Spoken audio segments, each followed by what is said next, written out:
कहानी का नाम है दो आलसी। एक गांव में अक्कर बक्कर नाम के दो आलसी रहते थे। दोनों कोई भी काम करना पसंद नहीं करते थे।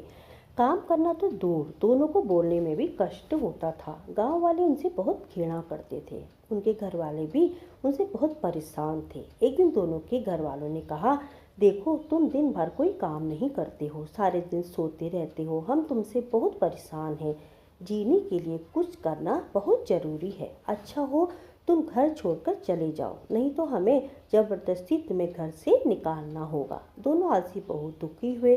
उन्होंने एक एक गठरी में अपना जरूरी सामान लिया और घर पर से चल पड़े। गांव से बाहर एक जामुन का पेड़ था। वे उसी के नीचे लेट गए। थोड़ी देर उनमें उन्हें नींद आ गई। सोते सोते एक आलसी की छाती पर एक जामुन आ गिरा। उसने दूसरे आलसी से कहा, भाई यह जामुन मेरे मुंह में डाल दो, देखो तो इसका स्वाद कैसा है। दूसरा आलसी उस पर दहाड़ा, तू चुपचाप नहीं रह सकता, कोई इधर आएगा तो उससे कहना अब चुपचाप पड़ा रहे, और देख जो अगली बार मुझसे कुछ कहा तो मुझसे बुरा कोई ना होगा। अब दोनों चुपचाप लेटे रहे। थोड़ी देर में वहां से एक ऊंट वाला गुजरा।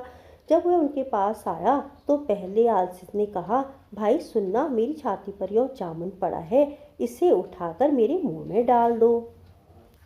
यह सुनकर ऊंट वाले को बड़ा आश्चर्य हुआ। उसने ऐसा आलसी पहले कभी नहीं देखा था। उसने कहा, अरे तुम तो बड़े आलसी हो, मैं अभी डंडे से तुम्हारी पिटाई करता हूँ। दूसरा आलसी बोला, हाँ ऊंट वाले भाई, इसकी खूब पिटाई करना, यह बड़ा आलसी है। रात भर एक कुत्ता मेरा मुंह चाटता रहा पर इसने हटाया नहीं।